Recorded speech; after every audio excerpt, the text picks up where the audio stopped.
Had God not delivered the Philistines into his hands. Robert E. Lee.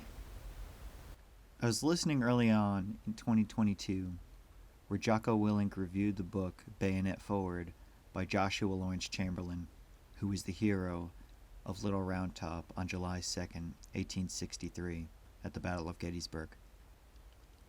So I decided that I would contact my dad and we would revisit the Gettysburg battlefield. I say revisit because we went on when I was a kid with the Boy Scouts. I realized how important it was to find these moments where I could reconnect with my dad, who lives over 630 miles away, in my hometown of Clifton, New Jersey, where I grew up. So after much planning, we embarked on our journey on Memorial Day weekend of 2022. In preparation for this trip, I read a few books. One was Chancellorsville, The Battle and Its Aftermath. I happened to find this book at the Free Library in the Cultural Arts Center on the 3rd floor.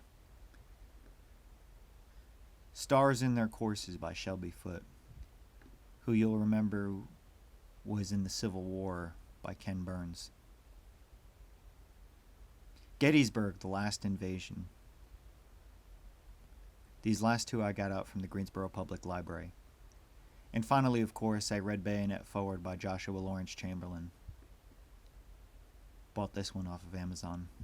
Another reason for this trip is I was sort of inspired by Jim Dotson, the editor of the O. Henry, when he talked about going to links golf courses with his dad, like St. Andrews. It's very heartfelt. You said it's not a golf book. Well, I've written of the 12. Actually, it's 13 books now, and that's not. There's about 4 other private books I've written about the golf world. They're big club histories and centennial books. Final Rounds was very typical of several of my books. It's a personal memoir about something in life that happened. In this case, it was having this wonderful father. My nickname for him was Opti the Mystic. Because he really was the most optimistic person I've ever known. And having a father like that when you're 12 or 13 or 14 is kind of a hindrance because, he'll talk to anybody in stores, he'll goo-goo with babies in carts, and, and you're really, and he always had some sagely quote to offer, when my friends would come over, or worse, when our first date came, he would quote Emerson or Winston Churchill, and I'd want to run. And you're just like, oh. Yeah, exactly. But at some point in your life, it's amazing how they get smart. Now we fall into the history of the events leading up to Gettysburg. It had been just about 2 years since the first Battle of Manassas, and General Robert E. Lee was taking the fight to the north.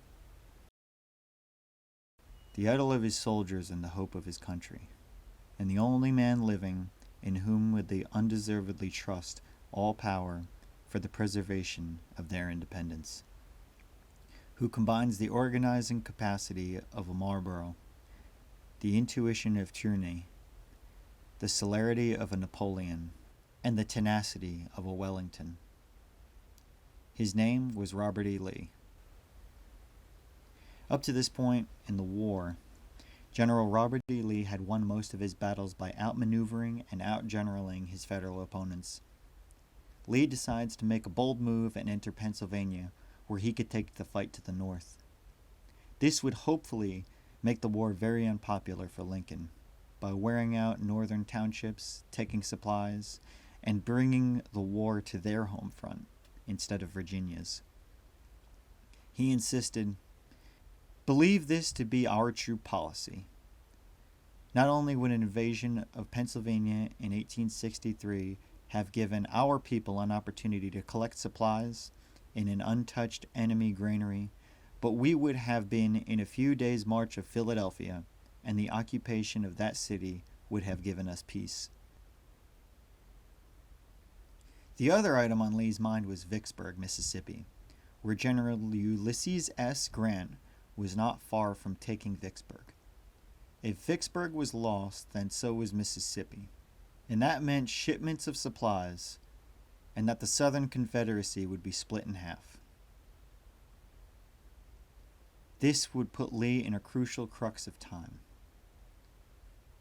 This was his moment to take the offensive and put the threat on Washington, D.C. June 30th, 1863. Leading up to the day of the Battle of Gettysburg, Corps Commander A.P. Hill is sick. He reports directly to Robert E. Lee. Reporting to Hill is Division Commander Harry Heath. Heath's mission is to obtain a bulk of supplies from the area, requisitions of flour, bacon, sugar, coffee, salt, onions, hats, and 1,000 pairs of shoes. Lee's Army of Northern Virginia has approximately 75,000 men, 5,000 artillery, 10,000 cavalry, and 60,000 infantry. In spite of the high spirits of the Army of Northern Virginia, Lee had one big problem: Jeb Stuart, his cavalry officer. He had been MIA with his men, and General Lee hadn't heard from him in days. In truth, the cavalry were the eyes and ears of the army. They could ride out in front, find out how many infantry, cavalry, artillery were in front of them. In Stuart's defense, he was given a lot of freedom. Cavalry would also go on raiding missions, which is what Stuart was doing. Perhaps he strayed a bit too far from this one, and perhaps for too long. In 19th century Napoleon warfare, artillery prepares the victory, infantry achieves it, and cavalry completes it and secures its fruits. Enter Thomas Harrison, General Longstreet's spy. The spy had a complete account of all Army of the Potomac movements since leaving the Rappahannock line and up to the last 48 hours, and in particular, he had an even more recent news about the command of the Union Army. Of the removal of Hooker and the appointment of George Meade to command the Army of the Potomac.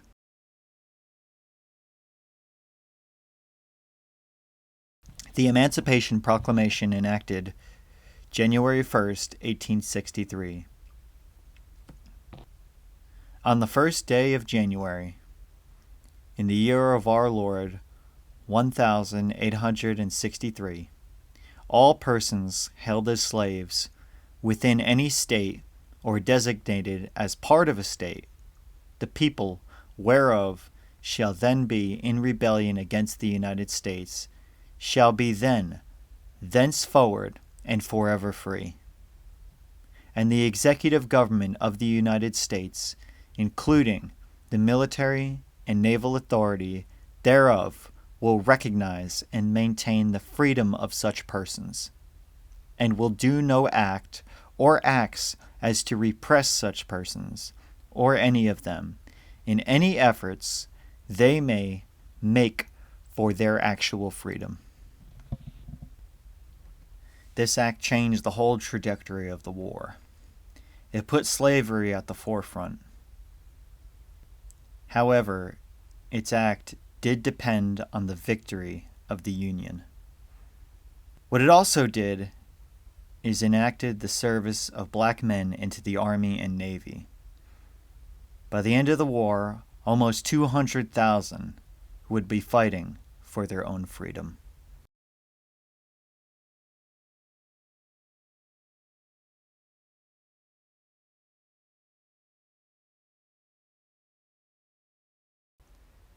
On the Union side of the story in 1863 is that Lincoln is frustrated and disappointed with the Union commanders of the Army of the Potomac, which are as follows. We had Winfield Scott, George McClellan, Ambrose E. Burnside, Joseph Hooker, and finally Lincoln appoints George Meade just 3 days before the Battle of Gettysburg. Lincoln was looking for someone to put an end to this misery of war, end the rebellion so that the Union could be restored. Just before receiving orders, Meade had written a letter to his wife on, quote, the ridiculous appearance we present of changing our generals after each battle. How ironic. In truth, Meade thought he was being reprimanded when the rider came to his tent.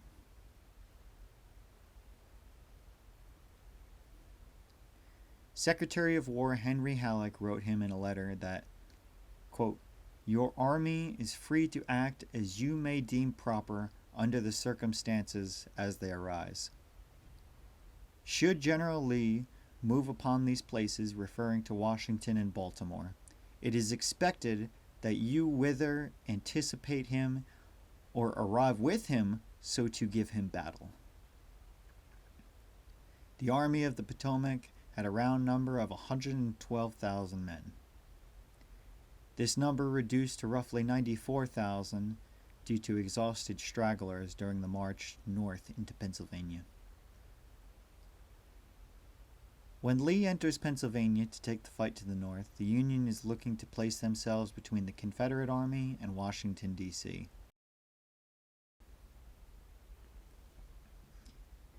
They will come up probably through Frederick, broken down with hunger and hard marching.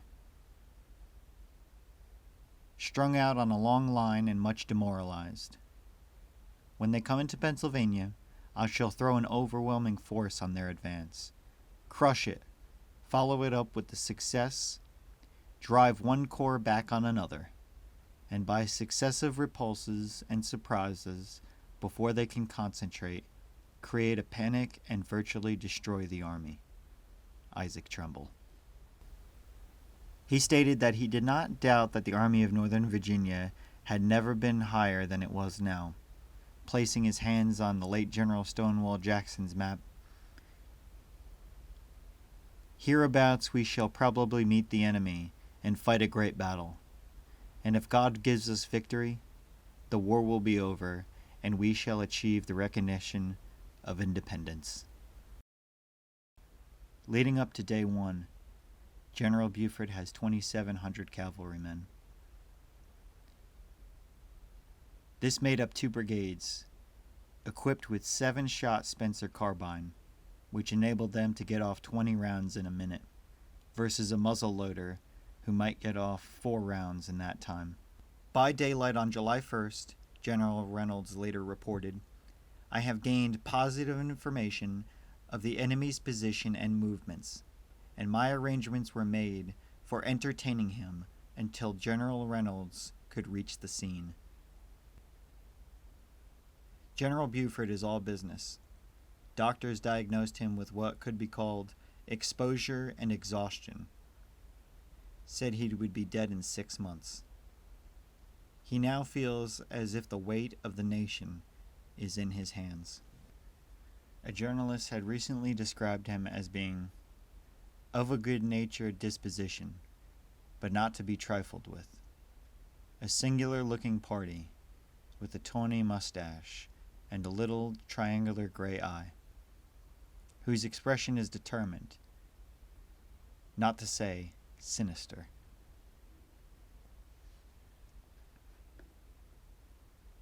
The night before the battle, Buford told his brigade commanders, "They will attack you in the morning, and they will come booming. Skirmishers 3 deep. You will have to fight like the devil until supports arrive."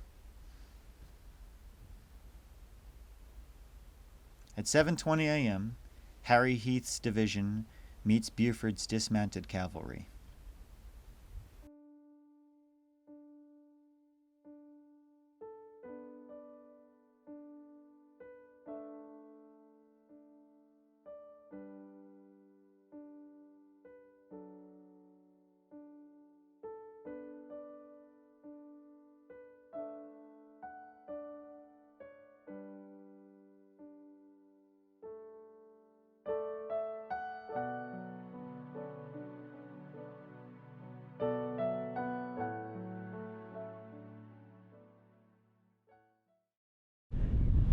So this is sort of a test run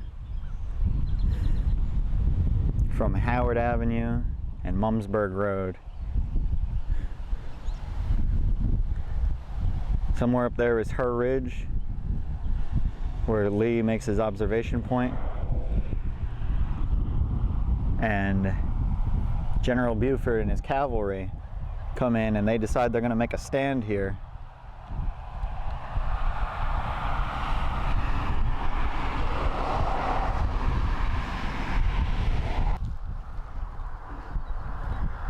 This is actually good ground to fight on. Yeah, that's exactly what. And it's also extremely lousy to get pushed back from. So. Yeah. So this is the 17th Pennsylvania.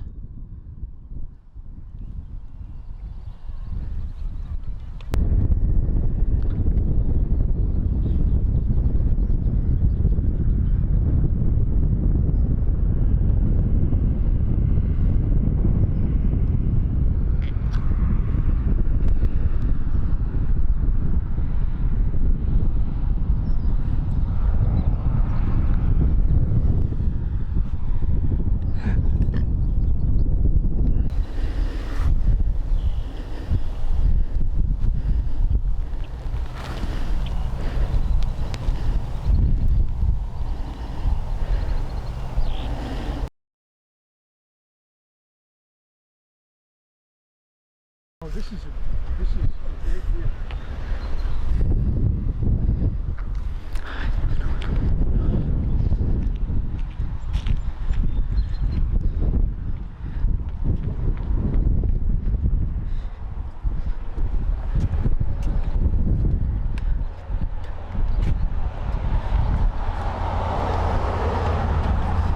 From this direction, Mm-hmm. the Confederates are pushing down this way. Mm-hmm.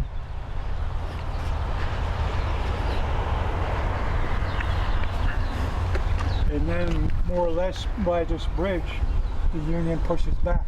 Yeah.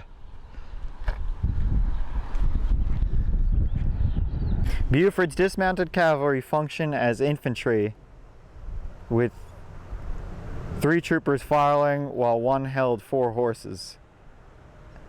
Outnumbered 2,700 to 7,000. Buford's delaying action was successful. So when that was with Harry Heath's problem, when he comes up, A.P. Hill was sick, from what I had read. Mm-hmm. A.P. Hill was sick, so he's up somewhere trying to, rest. And so Heath is just kind of on his own with orders to get supplies and shoes for his men. And he thinks he's not going to be disrupted by a couple dismounted cavalry. And so he shows up and he's like, well, they say no big deal. They're going to run anyway. They're going to get on their horse and get the hell out of my way. Because cavalry, especially with that kind of number, 2,700 to 7,000, you're not going to, he's like, yeah, I got this. Lee doesn't know that Buford's got in the back of his mind, like, come on, Reynolds. Come on, Reynolds. The Reynolds is coming in. Yeah, he had no idea. And that's where the problem with, what's his name? The Confederate cavalry, Jeb Stuart's Confederate cavalry, is they're out riding somewhere. Lee is kind of I'm starting to develop urban pants and but upon this, Lee is sort of he trusts Jeb Stuart, because Jeb Stuart would kind of run out and raid somewhere and then come back and check in. we talked about this because Jeb Stuart is making a flanking move to recon the Union lines, and then someplace in Maryland there's a skirmish that slows him down. Mm. And I sent you an email on it, and I forget all the details. Mm-hmm. But there was a battle that, all the locals are, rightly proud of.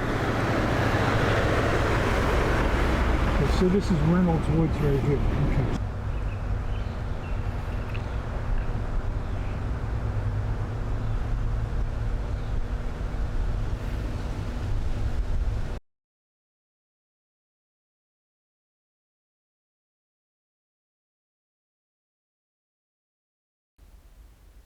During the battle, General Buford takes a vantage point from the cupola at the Lutheran cemetery in town.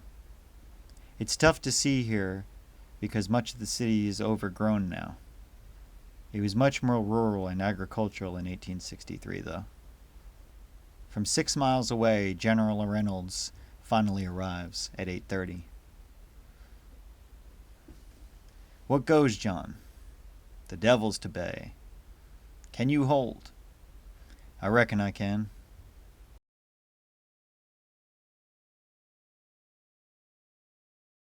It's only the First Corps that is in front of Lee at the moment, so he believes he can pick the corps off one by one. More of Lee's troops were within striking distance. Part of A.P. Hill's corps had 6,000 strong behind Harry Heath. When the 11th Corps entered the fight, they were in trouble. Wadsworth and Doubleday knew it too. Reynolds urged for Howard and Sickles to join him hastily.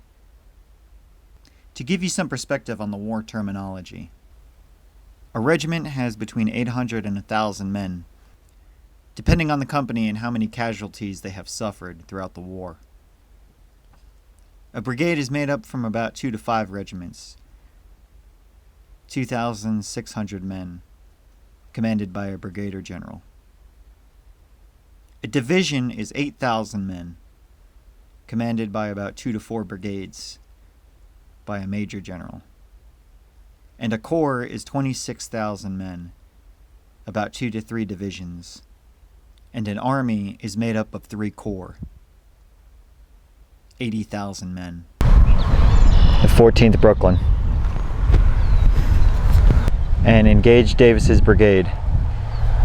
Remained at the railroad cut at Seminary Ridge until the final retreat. A running fight through Gettysburg to Culp's Hill on the evening of the 2nd, and again on the morning of the 3rd, went to support Greene's brigade and was heavily engaged. So they were heavily engaged moving that way, towards the town and towards Cemetery Hill, which is that way. That the South was coming here. There was fighting on both sides of this, and I know the Wisconsin brigade, the 6th Wisconsin, the Iron Brigade. Yeah. They had the black hats, so when the Confederates saw them, they said, "Oh, it's the Iron Brigade."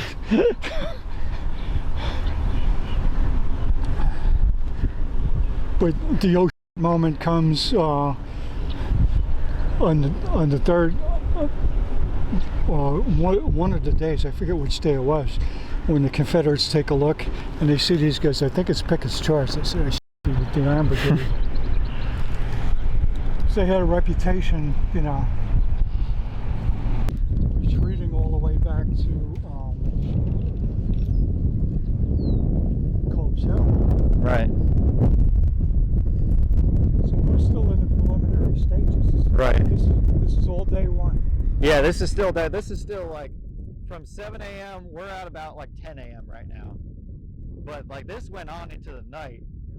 And what was on everybody's minds was Jackson. Jackson dying was on everybody. That's why everybody was so hesitant to keep pushing up the hill, because Jackson died, and he died because he pushed too far, too late.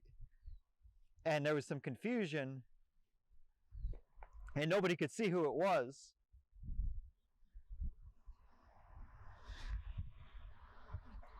"12th Illinois Cavalry." Okay, so now a cavalry sword is actually 3 types of shot that they could use.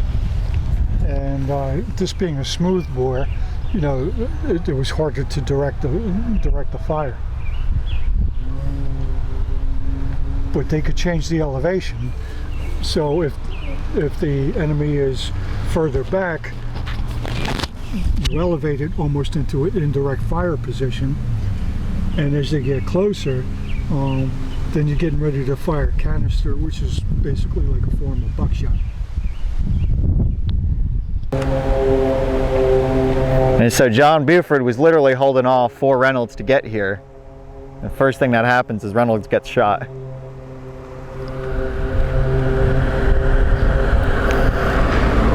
By a sharpshooter out there in the woods. And his last words were, "Forward, men."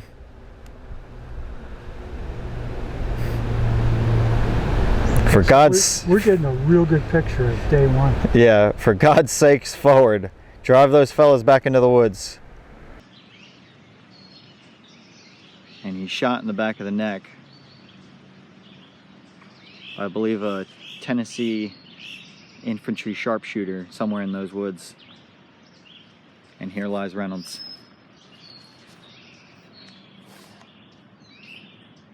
Probably one of the heaviest casualties of day one for the Union.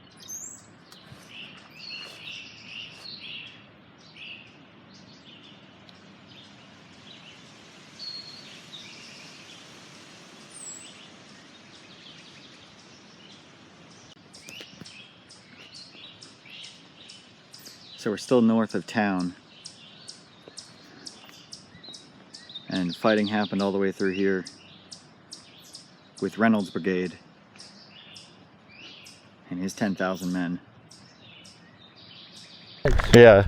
Oh yeah, you couldn't beat that, man. Couldn't beat it with a stick. They ain't caught up with inflation yet. Nope. That's for damn sure. They're hurting right now. Well, I think the theory is if they keep their prices low, a lot of people will come in and they'll make it up. And that was a good, what was it, Lincoln's Diner? Lincoln Diner.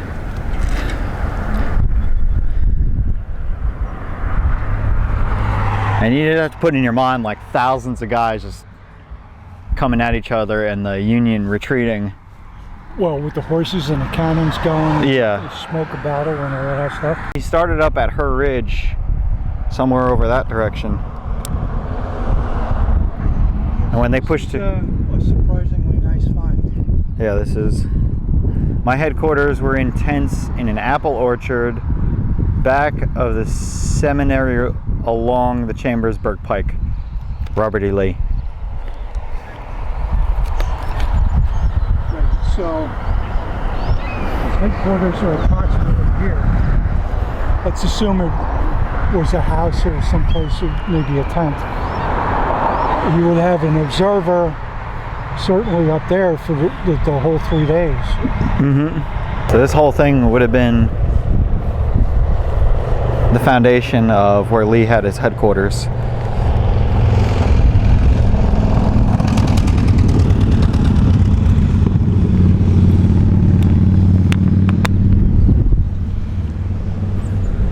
Cool stuff, man.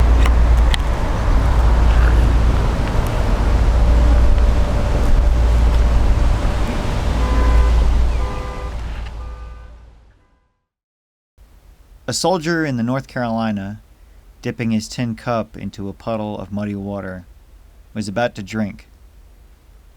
And just as I raised my lips, I discovered a wounded Yank a few feet from me. The North Carolinian gave up the cup, reflecting afterward that 5 minutes before I would have shot him, but instead of an enemy, he was only a helpless man. I know hate, but glory made their chiefs content, and each brave foe was in his soul a friend. The Union loses one of their best generals. The fight goes back and forth until the North gets pushed through town. That's when the fishhook starts to be formed. General Meade assigns General Hancock as a commander. There's a debate between Howard and Hancock as to who is in command. Tell him the enemy are advancing in strong force, and that I fear they will get to the heights beyond the town before I can. I will fight them inch by inch, and drive into town. I will barricade the streets and hold them back as long as possible.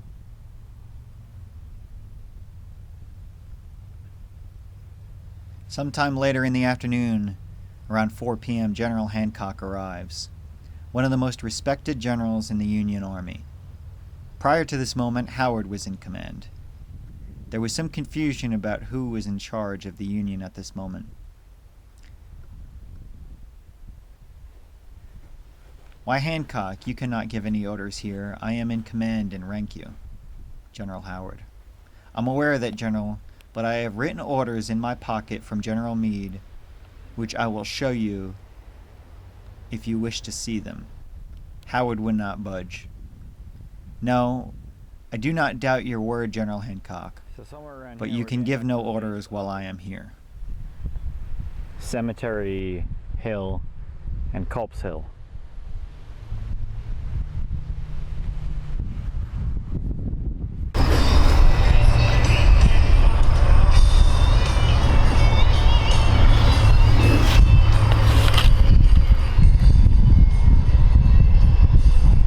Like they were on the rebound, and so Ewell's out there. His men had just marched 22 miles, and Lee gives them this very open-ended statement, and he says, "Take the hill if practical." Right.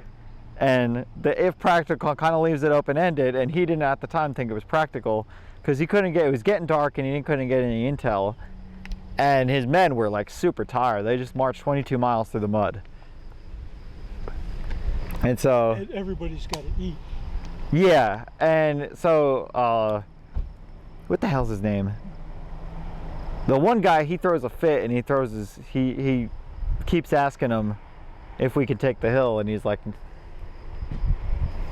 and everyone's just basically told him to.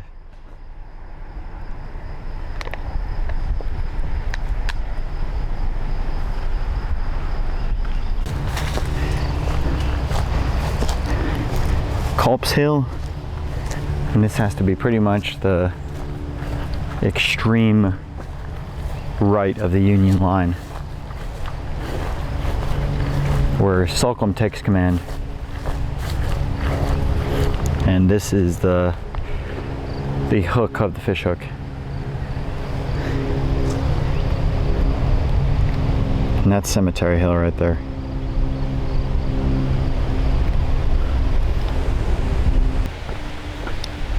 Yeah, there's a bunch of New York regiments down this way. 80th New York Brigade.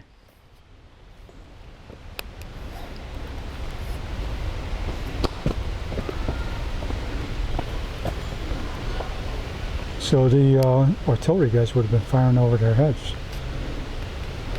Down there, and I think they were trying to, I don't think they had enough men, but I think they were trying to encircle the whole thing Well, and they, come were up. trying to, they were trying to turn the flank. Yeah, that's exactly. And they figured if they could get this hill,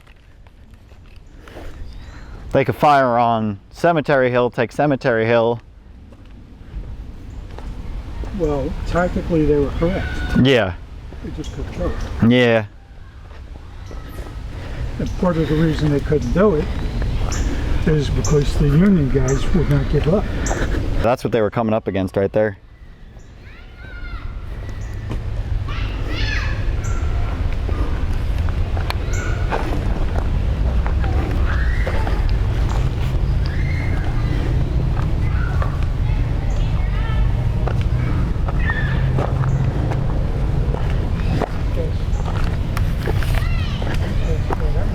Culp's Hill.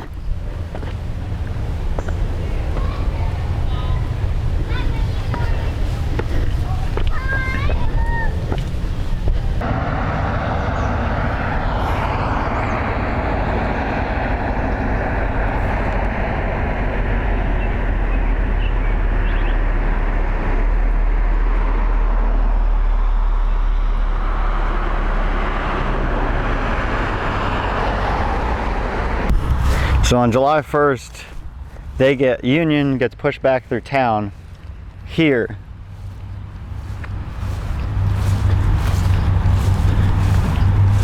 Okay, so like the whole story is over there, Yeah, all right?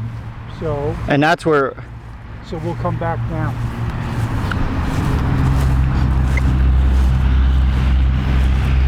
so everybody gets pushed back here.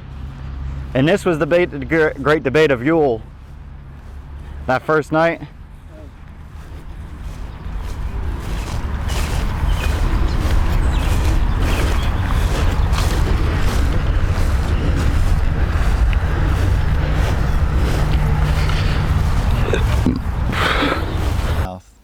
General Ewell is ordered to take Cemetery Hill if, quote, practical, unquote, by General Lee.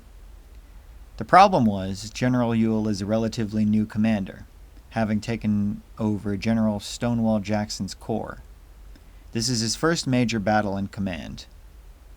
He was waiting on intel from scouts His men march 22 miles in the mud, and he does not know what lies before him.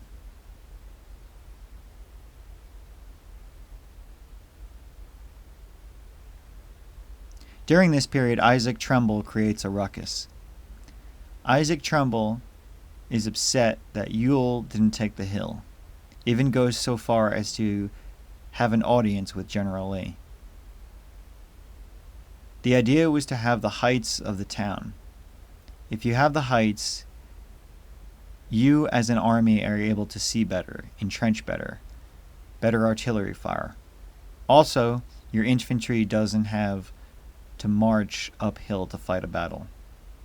This certainly takes its toll on an infantry.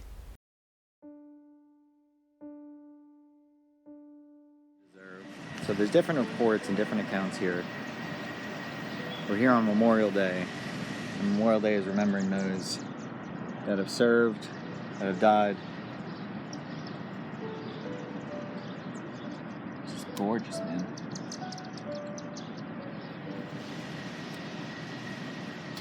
Better than I deserve. When you think about the guys that didn't have freaking shoes, you know, that fought and died here.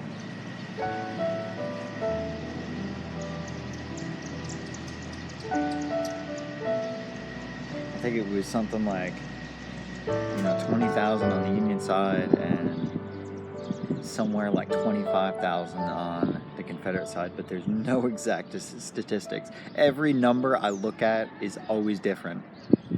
Every time I look at a number, someone said something like 30,000 on the Confederate side, something said 22,000, so we're going to even out probably somewhere around 25,000 between dead, wounded, that died later, lost, went home, between battles, just wandered off. Accountability was not the best back in the day.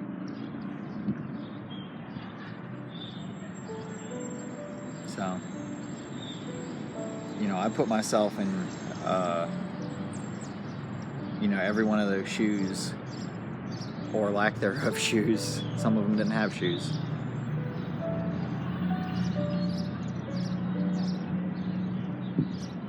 Just grateful.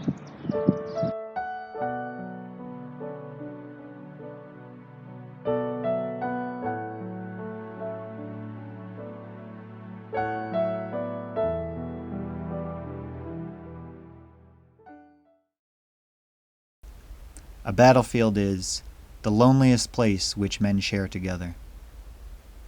Lee had a strategy for the Battle of Day 2. That was to attack the flanks of the Army of the Potomac. That would be Cemetery Hill, Cemetery Ridge, and the Round Tops. The fight was to start early.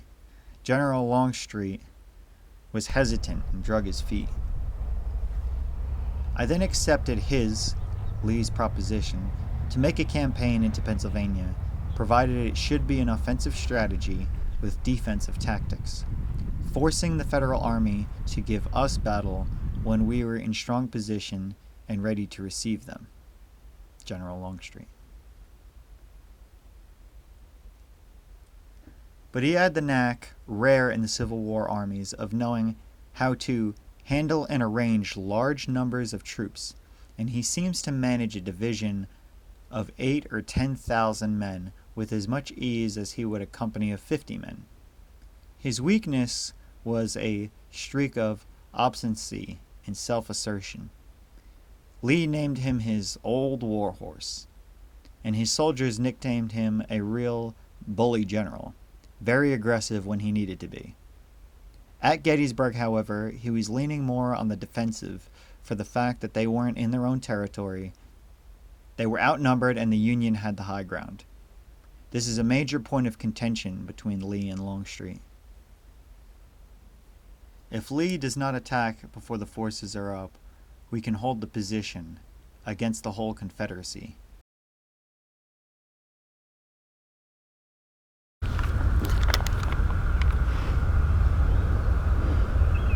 So this is Plum Run. And then behind us is going to be The peach orchard is back there, and then Devil's Den is to the right.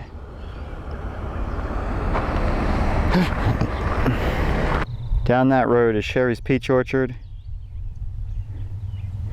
and Barksdale comes into Humphreys over there, and then the New York, there's a little road right along that line of trees, I'm guessing, is the New York Artillery, New Jersey Artillery, Massachusetts Artillery, and then South Carolina hits into the Peach Orchard.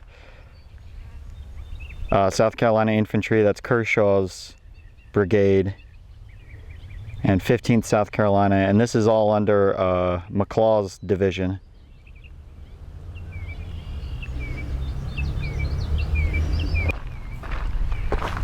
I didn't realize that. I thought like the Union line was all like just straight. This far along the Peach Orchard. He has a whole corps, so it's probably between 20 and 30,000 men.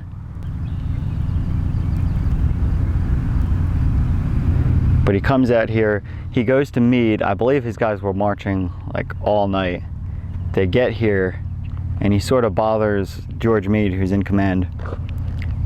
And he asks him for a position, and Meade pretty much tells him just go somewhere. So the Union line is way back there. And he comes out about here. This has to be a mile forward. And then there's Big Round Top. And if you could see it, there's Little Round Top right there. If you go to the extreme right of that, I believe that's where the 20th Maine made their defensive stand. But anyway, he gets his leg, he gets shot in the leg and he thinks he's gonna die. So he has one of his guys light a cigar for him. So he's marched off he's carried off the field with a cigar in his mouth. He gets the leg amputated and he survives the battle. Sickles was a politician, and Francis Scott Key's son slept with his wife, and he shoots him dead in Washington. So Sickles is sort of known to be a hothead and kind of a controversial figure.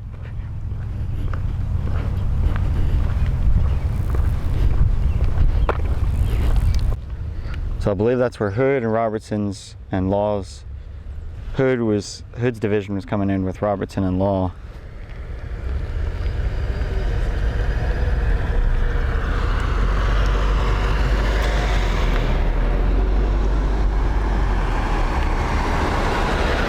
I don't see the creek, so I'm going to go up a little bit.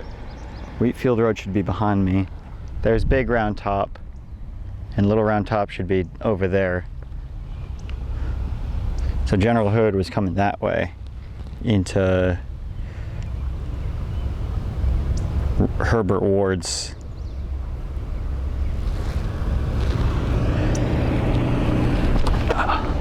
Make my way up to my dad.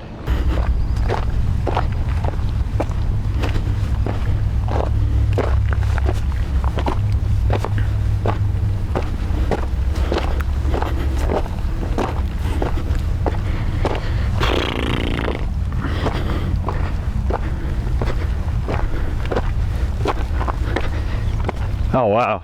So this is what I remember. I remember all the rock formations here. Yeah. And this is where the troop could split. You could go down here, and this is Devil's Den all in here. And then you fight, then they're fighting away up Lorenta.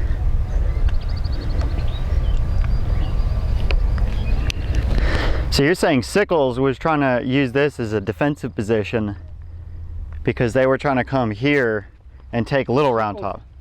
Sickles came out, say, off the hill a little bit further out.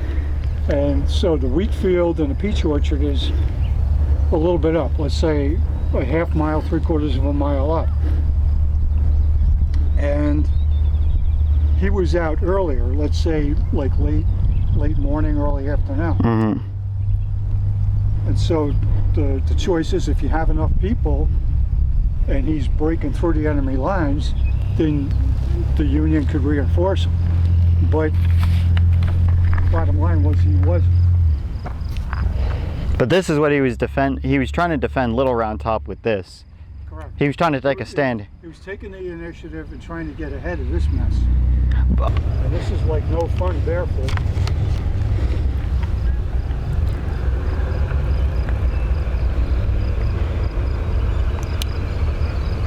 So Hood with his divisions comes that way.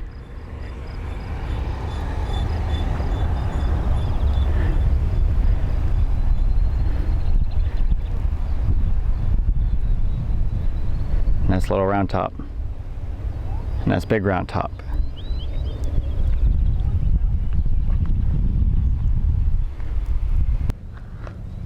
Little Round Top after a while. And I would think on the website they would God, man, this is rough.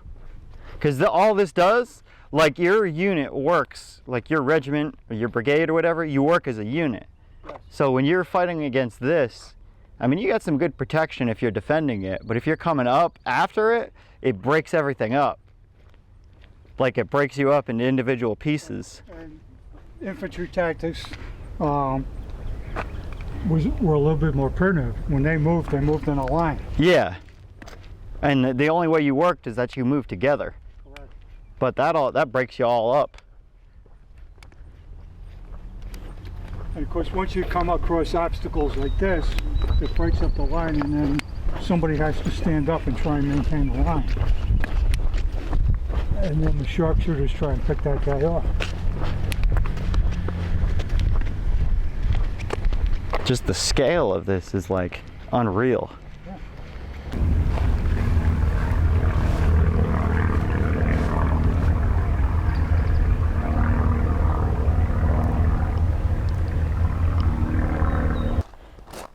A small signal corps was on Little Round Top when they observed Confederate movements toward Devil's Den and further around, threatening the Union left flank. General Warren, chief engineer of the Army, sent his 2 aides out, one to Sickles to get some troops up to defend Little Round Top without delay. The other order was sent to General Meade to warn him of the situation. Sickles had no regiment to spare. The order was then sent to General Sykes. It eventually landed on the 20th Maine Regiment, commanded by Colonel Lawrence Chamberlain, who raced up the hill to defense against Law's brigade. At the extreme right of the Confederate line was Oates' 15th Alabama.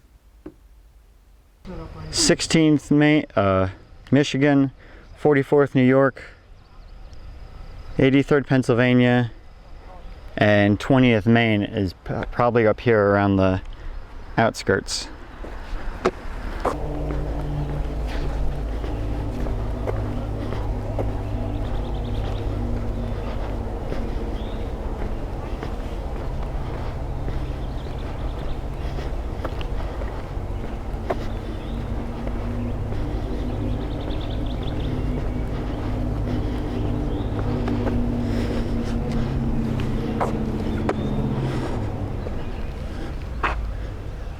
Or Oates' 15th Alabama.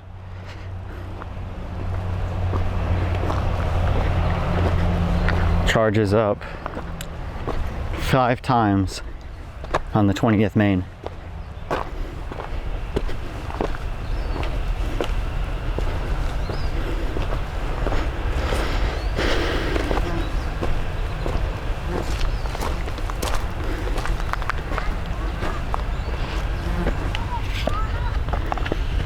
'88th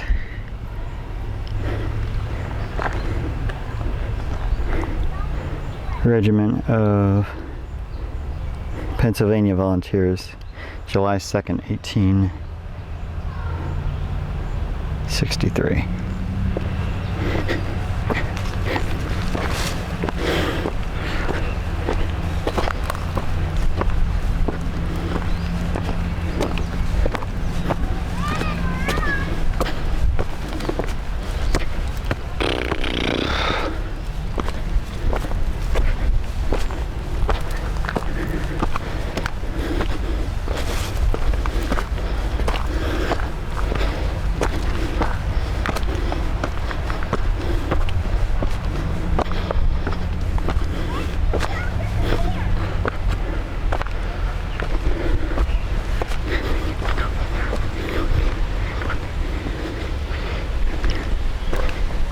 gonna go to the right. And this is what they did, was as guys were going up, there'd be another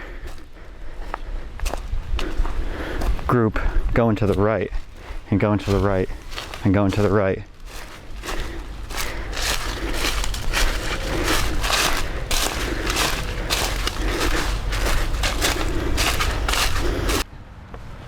Has to be. So that's the 83rd Pennsylvania.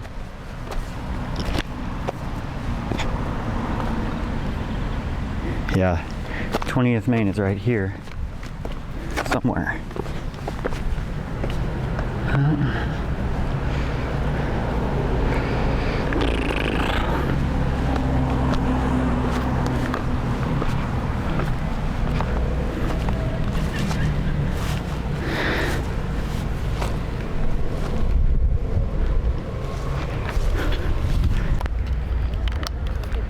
So there's the front of the line of the 20th Maine. To the right is going to be the Pennsylvania Regiment. And this is the extreme left. As Oates's Alabamians are coming up the hill, they keep trying to flank. So he orders a company to come this way and form an L to prevent the flank. When he runs out of ammo, he swings down the hill.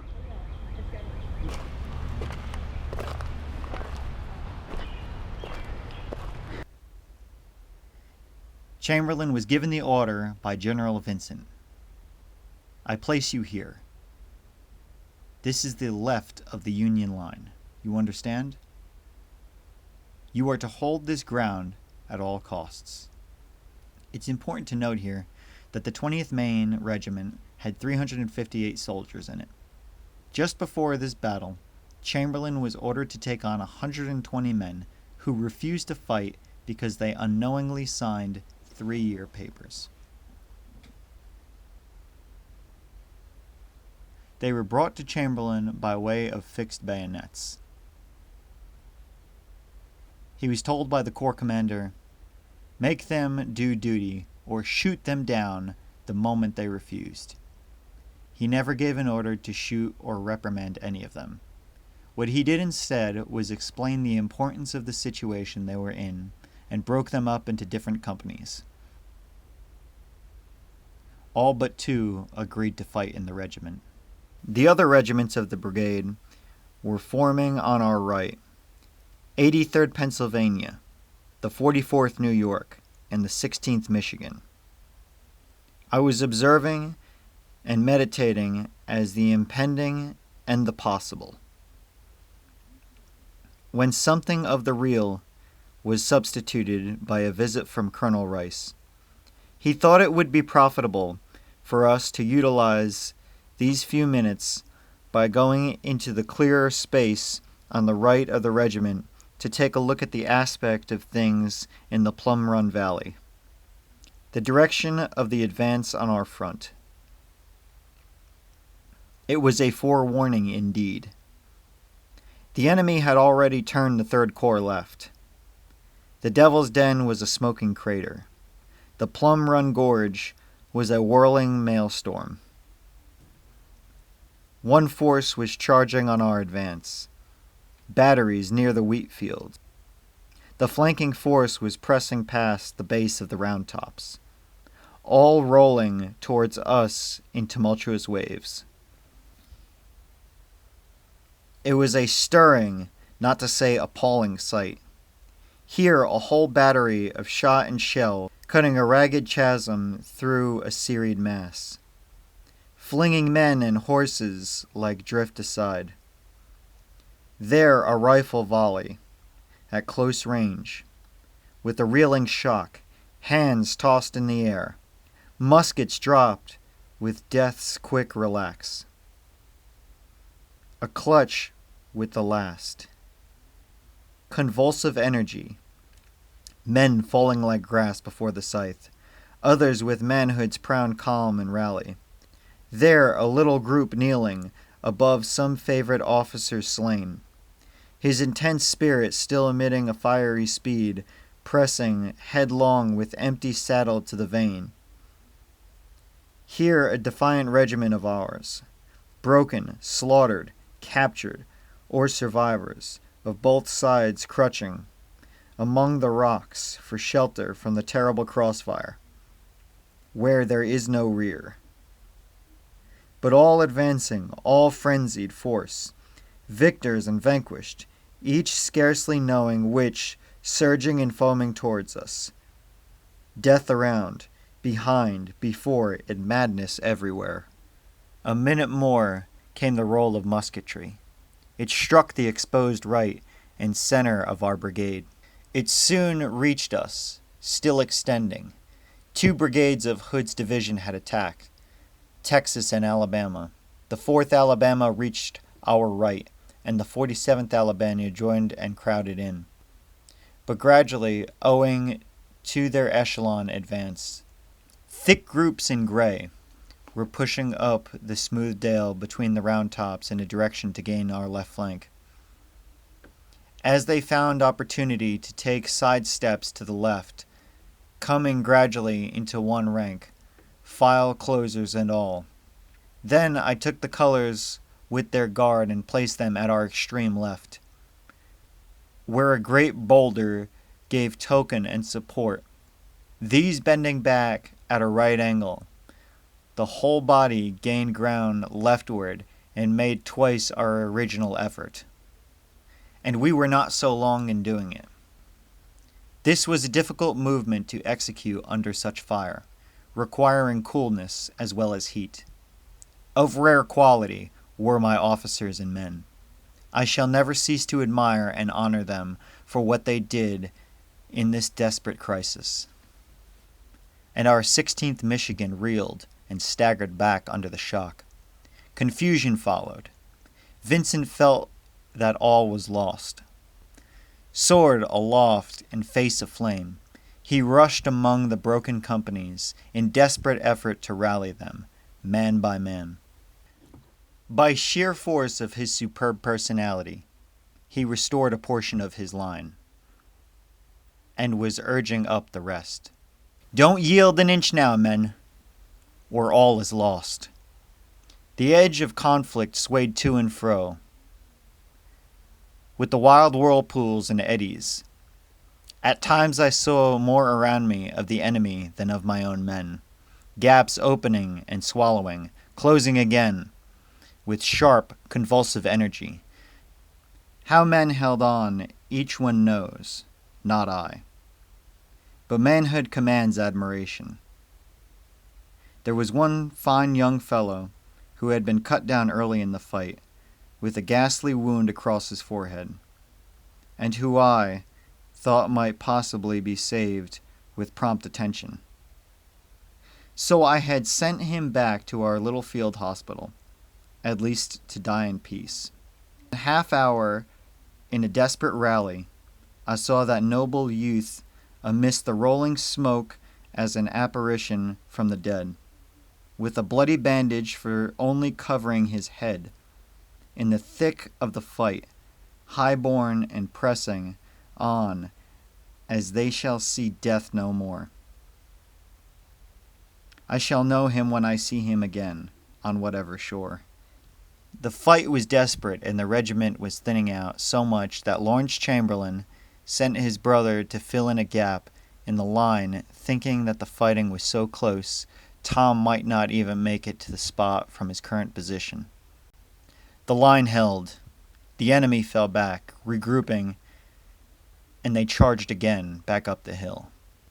Lawrence Chamberlain. They know our weakness now, and they were gathering force. No place for tactics now. The appeal must be primal instincts of human nature. The 20th Maine would survive this onslaught from the enemy as well. Now came a longer lull.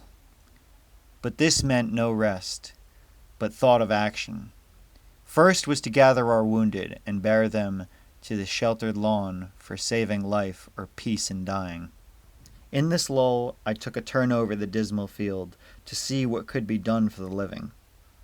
In the ranks of our recumbent, and came upon a manly form and face I well remembered.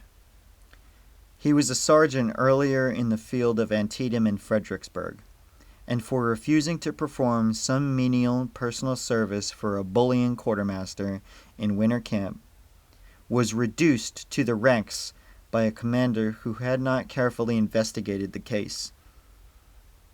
It was a degradation, and the injustice of it rankled in his high-born spirit. But his well-bred pride would not allow him to ask for justice as a favor. I had kept this in mind for early action. Now he was lying there, stretched on an open front where a brave stand had been made, face to the sky, a great bullet hole in the middle of his breast, from where he had loosened the clothing to ease his breathing, and the rich blood was pouring in a stream. I bent over him. His face lightened. His lips moved. But I spoke first. "My dear boy, it has gone hard with you. It shall be cared for," he whispered. "Tell my mother I did not die a coward." It was the prayer of a homebred manhood poured out with his lifeblood. I knew and answered him. "You die a sergeant. I promote you for your faithful service and noble courage on the field of Gettysburg." This was all he wanted. No word more. I had him borne from the field, but his high spirit had passed to its place. It is needless to add that as soon as a piece of parchment could be found after that battle, a warrant was made out promoting George Washington Buck to a sergeant in the terms told him, and this evidence placed the sad, proud mother's name on the rolls of the country's benefactors.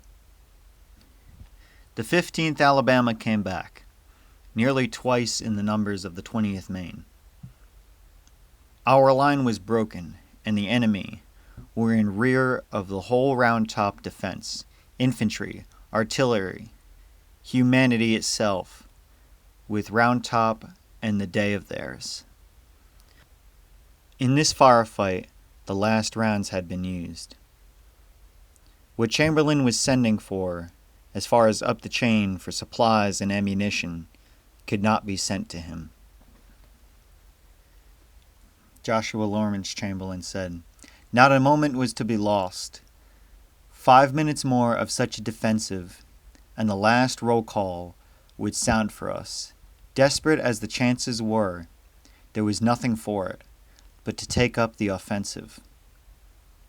I stepped to the colors. The men turned towards me. One word was enough. "Bayonet!" It caught the fire and swept along the ranks. The men took it up with a shout. One could not say from the pit or the song of the morning star. It was vain to order forward. No mortal could have heard it in the mighty Hosanna that was winging the first creation, whose seed in itself. The grating clash of steel and fixing bayonets told its own story. The color of the left wing rippled, swung, tossed among the rocks. Straight bristling archers swooped soon upon the stirred host, down into the face of 50,000. It was a great right wheel. Our left swung first.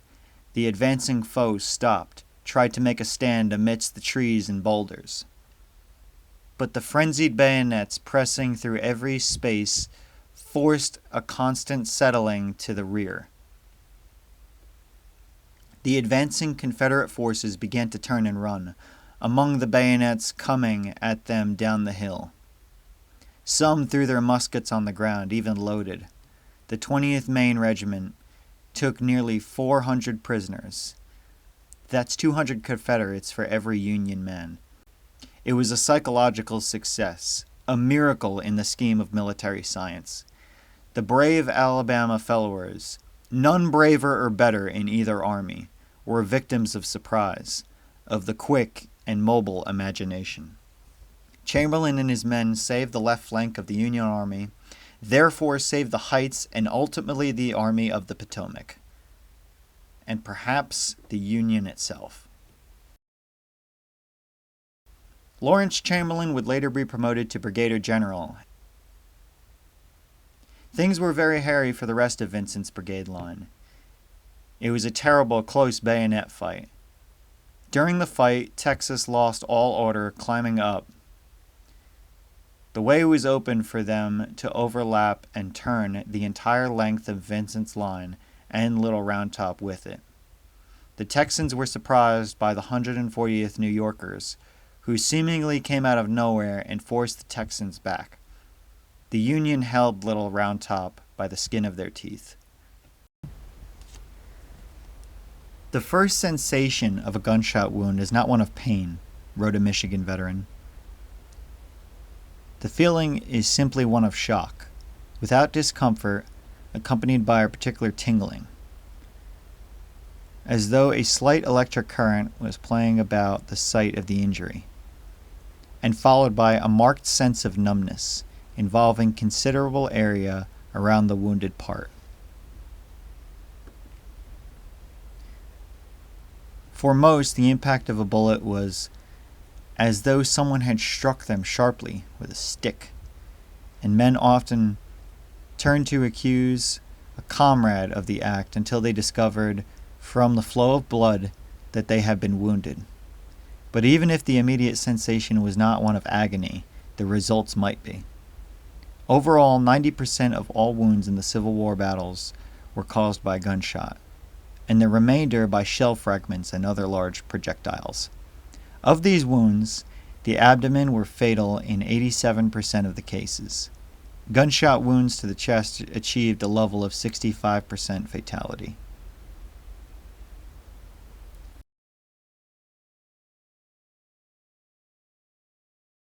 On the night of July 2nd, Meade wanted to retreat from Gettysburg, thinking that it was not the right place to fight. General John Newton thought that Gettysburg was a bad position.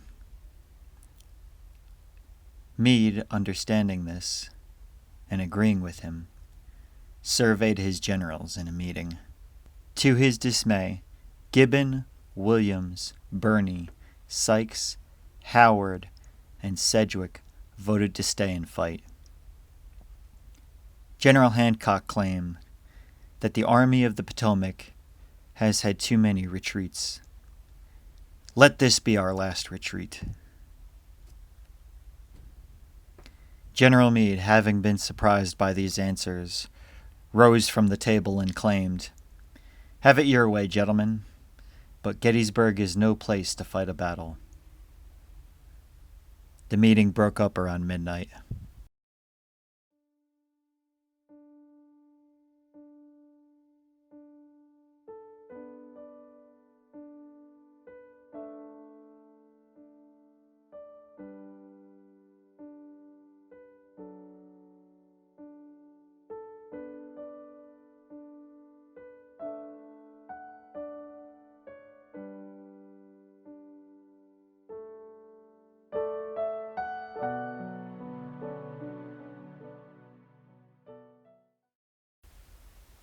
Day 3. Pickett's Charge. A.P. Hill had 13,000 men that were fresh and came in to reinforce Lee's position. Lee, having trusted Longstreet as his old war horse, enacted him to conduct the operations of the battle.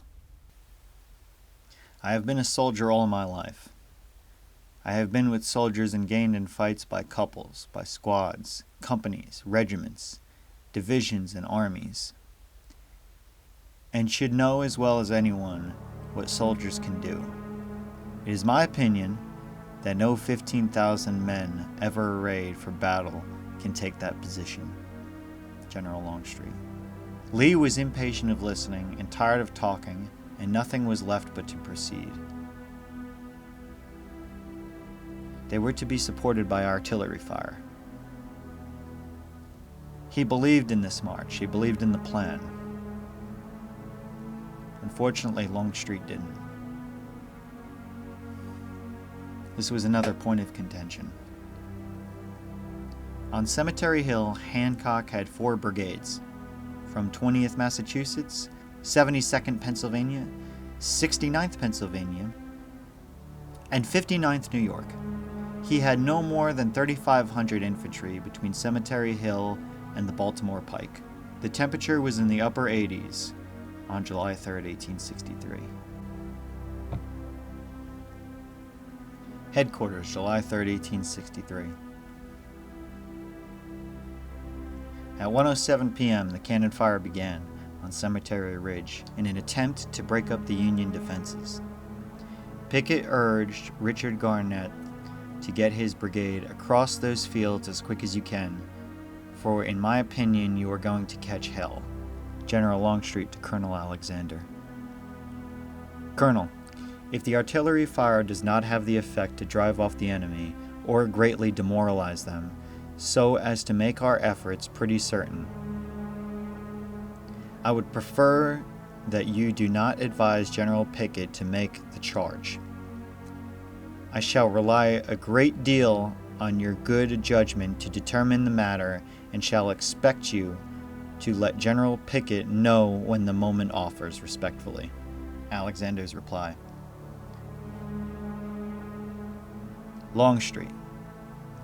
General, when our artillery fire is doing its best, I shall advise General Pickett to advance. Alexander. Meanwhile, 120 miles away, farmers in Cecil County, Maryland, and Chester County, Philadelphia, looked up to the sky in puzzlement for the source of thunder in a cloudless sky. Is it's an artillery duel. Hunt on the Union side had taught artillery at West Point. Okay? And he actually wrote the manual for artillery at West Point. Okay? His opposite number was one of his star students. Alexander. Every cannon guy had to know. You had to know what the range of your gun was. Right? And on the Union side and pretty much on the Confederate side, the effective range for a long shot was 1,200 yards. Okay? So if you think of it in increments of 400, that gives you an idea of what kind of shot they were firing at any one time. So if you were under 400 yards, you're thinking about getting ready to load some canister. Right? If you're at 800 yards, they're going to throw illumination rounds, especially at night. You know, basically, it bursts overhead and it basically kills as many people underneath it, you know, with all the falling iron. And up to 1,200 yards, that's basically your long shots. Okay? So this is what they had to do. So Pickett's charge is starting pretty much out of range. Okay? So his cannons outnumber the Union cannons. Right? There's somewhere between 167 and 170 cannons on their side. And there's about 77 pieces on the Union side. But you see, the Union side has a lot more rifled ones than these guys. And these guys, on the day of Pickett's charge, they're worried about running short of ammunition. Right? So after the battle clears, what they find out is that 90% of the shots fired by Confederate artillery go over the heads of the units. So all of their cannons is only 10% effective. So in theory, if they would have turned those, turn the elevation down a little bit, it wouldn't have fired over the heads. But then again, too, the Union guys, they all ducked down. Right? And of course, you had, when it did come in high, it'll hit the carriages behind the Union, exploded, you know, some of their spare ammunition. So on the Union side, there was a strain on, you know, getting, you know, beans and bullets to the front here. So that's the basic basic setup that they had there. And what we were just talking about is the enfilading fire. They got hit from the flanks, right, on both sides. Why I was telling you we need to drive. The ones that you're talking about were closer to this 1,200 yard mark, but there were also some cannons left over, some Union cannons from the Peach Orchard that were still there, that was firing into Pickett as they went through. Over 3 days of the battle, something like 10,000 rounds of bullets were fired on both sides. The casualties were horrendous. And then, on that day, it's 90-degree heat. 3 o'clock in the afternoon is about the hottest part of the day. So actually keeping the guns from exploding is another concern. Now, fully manned, each artillery position would have 13 people. Right? Probably have like 4 or 5 people on the gun. People running back and forth getting ammunition. So if you lose any of those people, you start running short-handed and things start going south for you. Big round top, the height was 303 feet. That's why they wanted to keep that. The cannon fire had not done as much damage as the Confederates hoped it would, to drive the cannons off the ridge of the Union line. Colonel Alexander wrote to General Pickett, "If you are coming at all, you must come at once, or I cannot give you proper support. But the enemy's fire has not slackened at all, or at least 18 guns are still firing from the cemetery itself. For God's sakes, come quick," he scribed in a note to Pickett. 18 guns are gone, come quickly, or my ammunition won't let me support you properly. Colonel Alexander. Pickett showed Alexander's note to Longstreet. All Longstreet did was nod his head. He knew that this was disaster. Longstreet was in a bind. He argued against the attack. He knew it was suicide. So, after 2 hours of cannon fire, nearly 13,000 men marched off the Confederate line on Cemetery Ridge at 3 p.m., the hottest part of the day. The Confederates were bombarded by Union cannon fire. Lines were broken up and bodies were mutilated. The Confederates were slowed by rail fences. The Union line was protected by a stone wall along Cemetery Ridge. As the Confederates neared the Union line, Confederate General Lewis Armistead exclaimed, "Come forward, Virginians. Come on, boys. We must give them the cold steel. Who will follow me?" As they approached the line, Armistead was mortally wounded.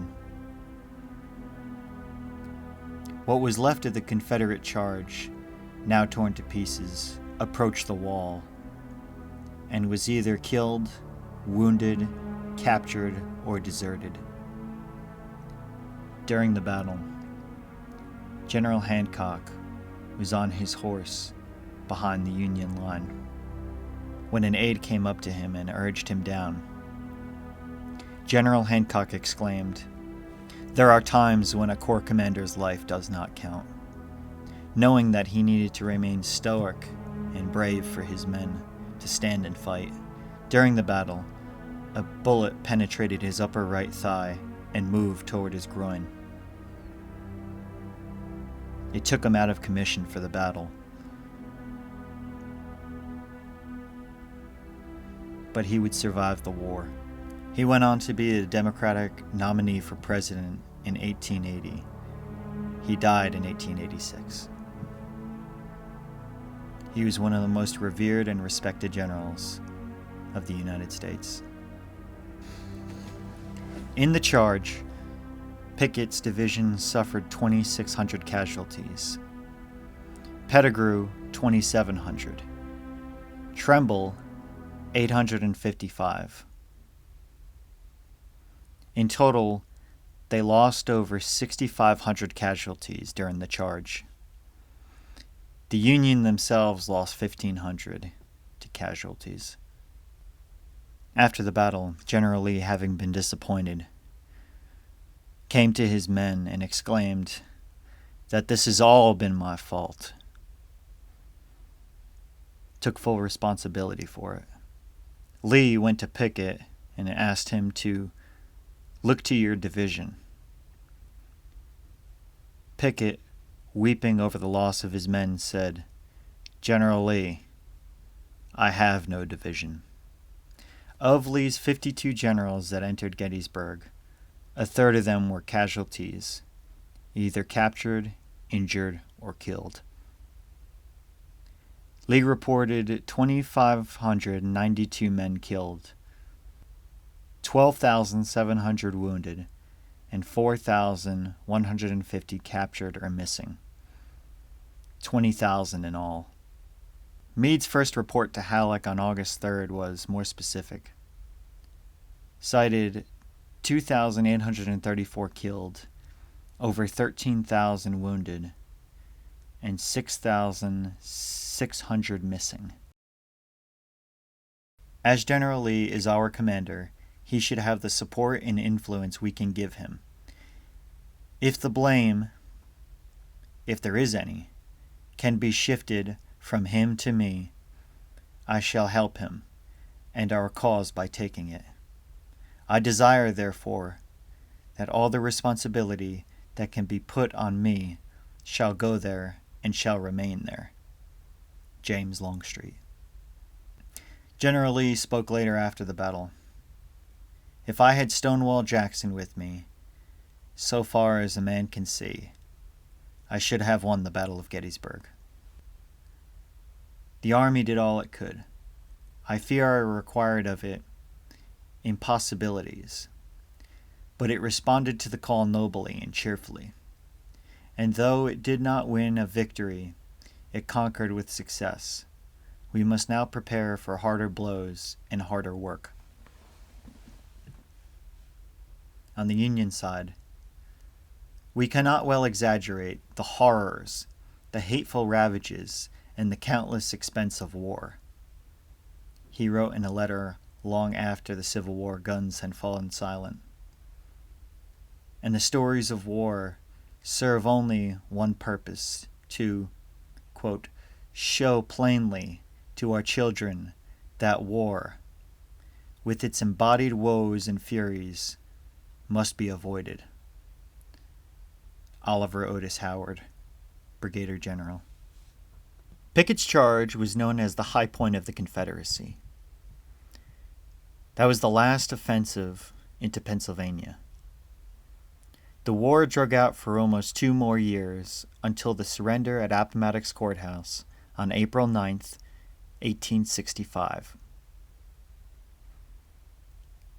During the entire conflict, over 600,000 soldiers lost their lives. 77 years ago, our forefathers brought forth upon this continent a new nation, conceived in liberty and dedicated to the proposition that all men were created equal. Now we are engaged in a great civil war, testing whether that nation, or any nation so conceived and so dedicated, can long endure. We are met on a great battlefield of that war. We have come to dedicate a portion of that field as a final resting place for those who gave their lives that that nation might live. It is altogether fitting and proper that we should do this. But in a larger sense, we cannot dedicate, we cannot consecrate, we cannot hallow this ground. The brave men, living and dead, who fought here have consecrated it far above our poor power to add or detract. The world will little note nor long remember what we say here, but it can never forget what they did here.